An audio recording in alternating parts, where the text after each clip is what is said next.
Morning, happy Sunday.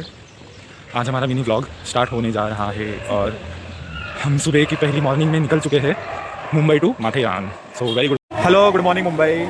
आज आम्ही finally माथेरानचा plan केला होता व्हॅलेंटाईन डे विकेंडसाठी। तर very very good morning to you guys. हे बघा, मुंबईवरून आम्ही माथेरानला पोचलो आहे आणि आता थोड्याच वेळात माथेरानची राणी म्हणून ओळखली जाते ती टॉय ट्रेन। तर आता त्याच्यामध्ये ट्रेन्स अवेलेबल असतात मुंबईवरून, फक्त थोडा लवकर यावं लागतो। नाईट स्टे पण तुम्ही करू शकतात। आता थोड्याच वेळात आम्ही वरती पोचूया माथेरान हिल्सवर। सो ही एक समोर जी बघा मिनी इंजिन जाते, हे माथेरानची राणी म्हणून ओळखली जाणारी टॉय ट्रेन।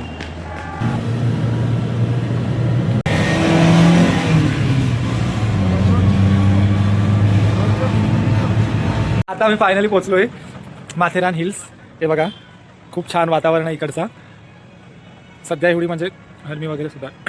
समोर माथेरान हिल स्टेशन आणि खूप छान इकडचा क्लायमेट आहे सध्या तरी, खाली पाळणा वगैरे पण आहे। आणि आम्ही खालून ते वरपर्यंत चालत वगैरे प्रवास केला। आता इथे आम्ही पोचलो एका रूममध्ये आणि आता आम्ही पुढे जाणार आहेत। तर सो दुपारची वेळ झाली आहे। नमस्कार मंडळी, आम्ही आलो तिथे माथेरान मार्केटला। सो बऱ्याच दिवसानंतर माथेरानची मार्केट बघायला भेटलं आहे। एक इकडची क्वालिटी काय माहिती आहे, एका ठिकाणी बऱ्याच वस्तू तुम्हाला भेटून जातील।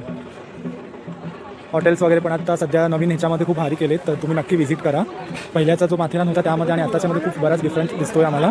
दुकान सगळ्या वेगवेगळ्या झाल्यात। नवीन हिल स्टेशनपर्यंत आता बऱ्याच सुविधा झाल्यात, रिक्षाज वगैरे पण अवेलेबल झाल्यात। सुविधा आहे पण त्याची कॉस्ट तुम्हाला जास्त पडेल। त्या नेरळ स्टेशनपासून ते माथेरानपर्यंत आणि खूप छान वाटतं फिरून, तर तुम्ही पण नक्की या। धन्यवाद।